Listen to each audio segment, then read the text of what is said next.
Hey, baby, you're listening to the smooth sounds of the unrefined jagoff.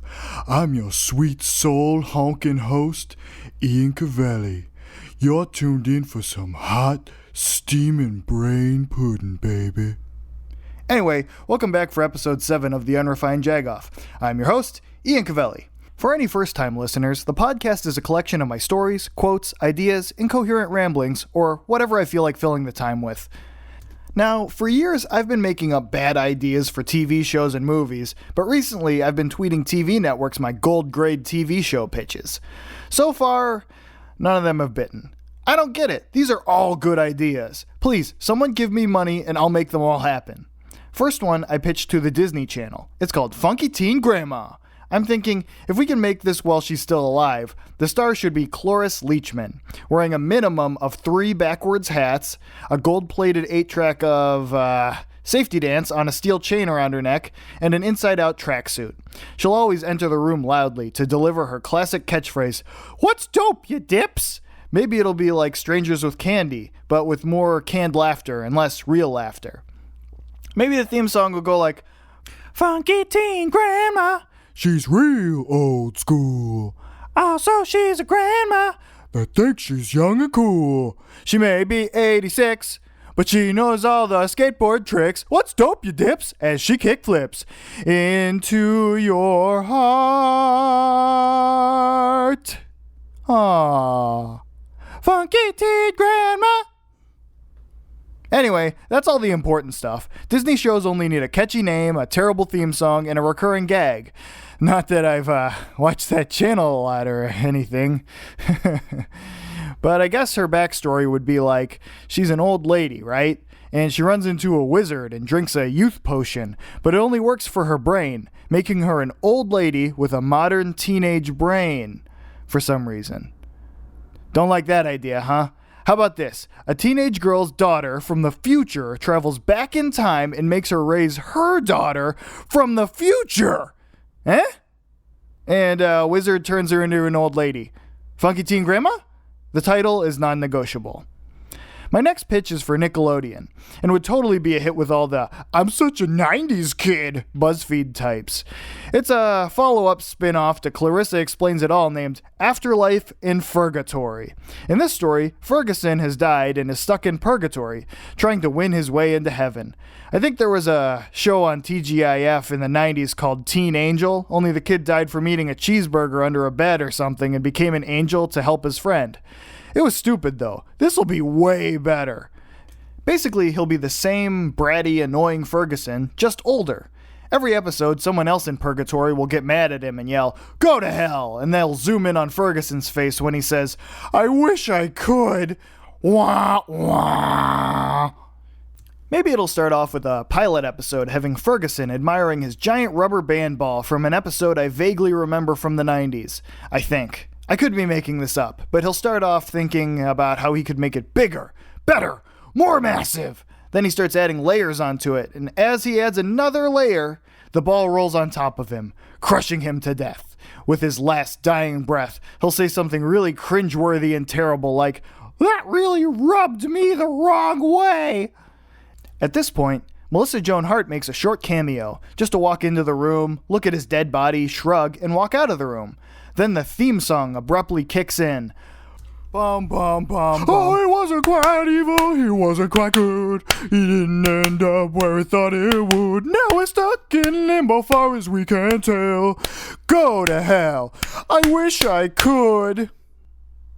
And if you don't like that, just go with the same na na na na na and randomly sing, "Hey, cool," at some point, just like the Clarissa theme. That should work. It'll be a show about him reflecting on his past, trying to be less selfish and change his ways, only to get lazy, stop caring, and get chased by demon babies that drop pianos on him and call him Fergface while they throw up on him. He eventually tries raising the demon babies as his own in Season 2, in hopes that they can all go to heaven together. Season 3, his parents come in and they keep telling him to clean his room or something. I don't know. I didn't really think I'd be talking about this idea for as long as I have been. I don't even remember enough about the original series at this point to keep writing, so on to the next idea. This is another idea I pitched to Nickelodeon, and I haven't heard anything or received any checks, so I can't tell if they liked it. It's a mashup of Nickelodeon Guts and RuPaul's Drag Race. It's called RuPaul's Aggro Crag Race. This one's pretty simple. The same people from RuPaul's Drag Race just do things like climb the aggro crag and go through a bunch of obstacle courses, all while looking as fabulous as possible. The winner is whoever completes the obstacle course the most fabulously. I don't know, I didn't have like 10 seasons planned. I pitched another show idea to the CW recently, named New Week, New Wig. It's just a talk show where all the women from my office show up and talk about their wigs with celebrity guests. They'll all have to come up with their own catchphrases like, "You know what puts an itch in my weave?" or something like that to boost t-shirt sales. It'll be like The View, but better actually. The theme song can be just like some lady wailing, "Whoa, new week, new wig! Whoa, new week, new wig! Whoa, new week, new wig! Whoa, new week, new wig!" I'll take cash, check, or electronic transfers. This is gold! The last idea isn't a fully formed idea, so I'm going to tell the story first from where the name came from, then make it up as I'm going on. It hasn't really been pitched to any networks or companies yet, so get your checkbook ready for this one. When I was 5, my brother, sister, and I were all trying to decide what movie we were going to see in theaters. We wrote the names of the movies we wanted to see on slips of paper and shuffled them around in a hat to choose. My choice was The Lion King, and I don't remember what my brother and sisters chose.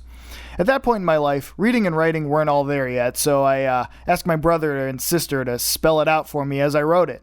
They ended up going like LUNGPRINCE,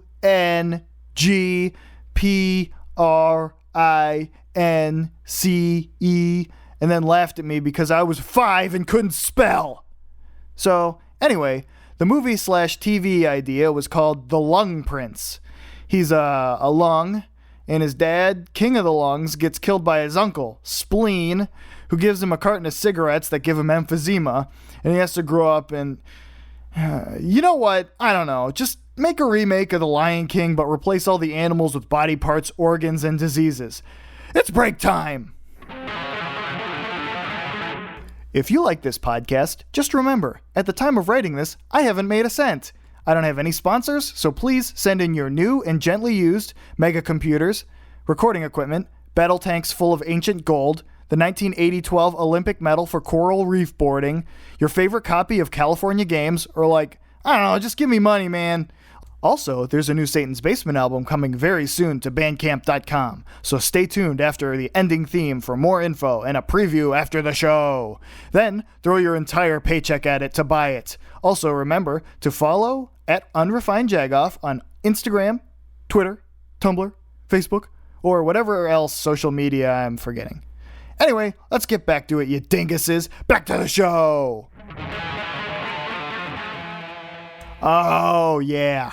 One more TV show idea I never pitched to anyone because it's terrible. It's called I Scream at Jeannie. It's the exact same idea as I Dream of Jeannie, except she's hard of hearing, so all her wishes end up being really wrong. Like, wish for a Porsche, you get borscht. That'll be the theme. Wish for a Porsche, you get borscht. Screaming at a genie, I scream at Jeannie. Yeah, I mean, it's really bad, but look at 2.5 Men. It's way worse, and it somehow made millions of dollars. With all the remakes, nostalgia, and recycling of dumb garbage out there, we might as well bring back stupid words from the 90s and before that no one uses anymore, like butt munch and fart knocker. If you don't, you must be some kind of butt munchin' poser fart knocker, you dweeb. It's important to note that spell check recognized fart knocker, but not butt munch when I typed this. This is definitely not a good idea. I just don't see how the words fart knocker and butt munch aren't in every 8-year-old's vocabulary anymore. Speaking of words and phrases no one uses, every time my brother and I have a car seat too far back with our dad in the car, he goes, "You got that Detroit lead on your seat." So, listeners, can you tell me what the hell this means? Is that a common phrase anywhere else, or is it something racist? Because my dad is literally the only person I've ever heard use it and don't know where he got it from. Write me on Twitter or email me at unrefinedjagoff@gmail.com if you've actually heard it before or if you think my dad's just making shit up again. He also used to go, "Igua, Igua," and none of us can remember what that's from either. Please, internet, band together and help me decode the crap my dad says. For some reason, he calls Vidalia onions Vandalia onions. and I don't know where he gets the extra syllables for words, but it happens a lot. I mean, he calls Toblerones Doublestones. and I guess that's not as bad as some of the things my mom says. One time she called chimichangas chichimangas, and anytime she can't pronounce something, she tells us it's because she had a mini stroke. She's called Vladimir Putin Voldemort Putin before, and not as a joke, and once referred to John Cusack as Michael Cusack. Both of my parents, like a lot of parents, are bad with all of our names. Usually my name is Era Ian to my mom, but honestly, I can get past that. After years of customer service calls, calling insurances, and other bullshit jobs, I've been called a lot of things. At one job, I just kept a list of names of everything I've gotten on the phone after telling them my name is Ian. The list includes Dan, Ben, Ted, William, Steve, Irving, and many others that don't even sound remotely similar to Ian. The lady that kept calling me Steve went something like, "Hi, my name is Ian." "Hi, Steve. How can I help you?" "Yeah, I have so-and-so, blah, blah, blah, bullshit, bullshit, bullshit." "Thank you, Steve. I'll look into that." "Thank you." "Okay, Steve. Have a nice day, Steve." And I just kept putting myself on mute every time I'd laugh. Another time, after working in my little shitbox of a desk, no wider than 2.5 feet, for over a year, someone told me that one of the supervisors told them, "I really like what Irving has done with his desk." You know, pretty much only 5 feet away from where my name tag is, she added and skipped several letters of my name. Really makes you feel like you mean something in this world when no one can get your 3-letter name right. Speaking of being made to feel like you don't matter, there's a popular fried chicken restaurant along Gulf Road in Morton Grove with such bad employees, I don't even understand how they're open. In fact, one time when we pulled through the drive-thru and said hello, they turned off all the lights and pretended they were already closed. They basically always talk to you like you're a complete asshole and you're wasting their precious time if you take an extra second ordering. I mean, trust me, I get it. Frying chicken and talking to people is a really terrible, shitty job. I've done it before, but they can't even fake it. One time we pulled up and the guy yelled at me through the window, "We don't got no legs!" Well, thanks, Lieutenant Dan, but I didn't ask your life story. Just give me a different piece of chicken. On top of it all, you generally end up waiting like 30 minutes every time at this location, regardless of what time or day it is. You would think that a company whose slogan is 50% the word fast wouldn't have this problem, being a fast food chain, but I guess I'm lucky that I've never eaten an old shoe or a dead rat covered in batter. It's not like it's even just one employee. Every single person there is like, "What do you want?" Like, the only reason they haven't called you a bitch is because they haven't yet called you a bitch. So yeah, 100% rating in my book. I love being berated and waiting for fried chicken. Well, that's it for this episode of the Unrefined Jagoff. Tune in next time when a time-traveling wizard makes me into a lizard creature. Actually, wait, that might not happen, unfortunately.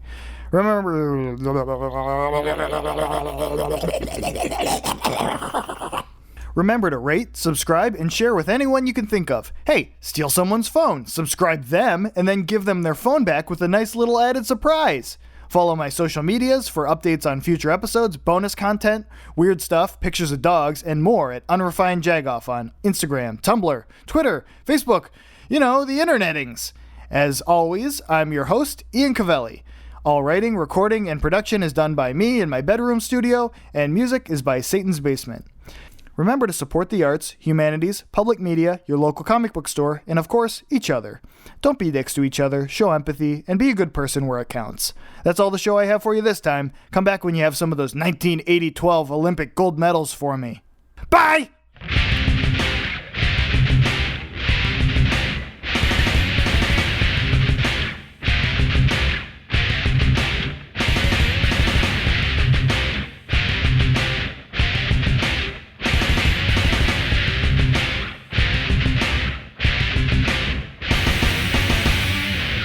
Hey everybody, thanks for sticking around. Coming out next week is a new EP from my project Satan's Basement, you know, the one that does the theme song, named Corporate Manufactured Purgatory, and it'll be up for download on Bandcamp Wednesday, October 4th.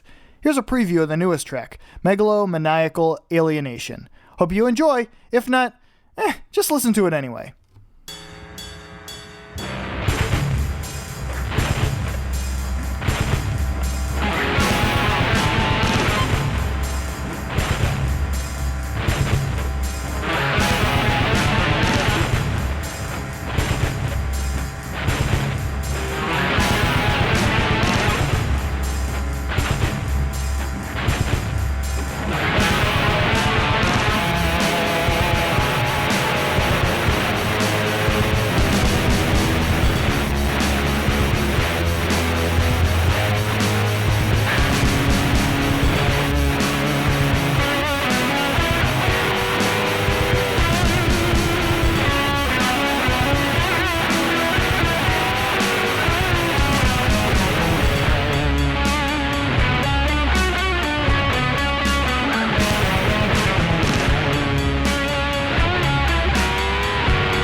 sure was a song there.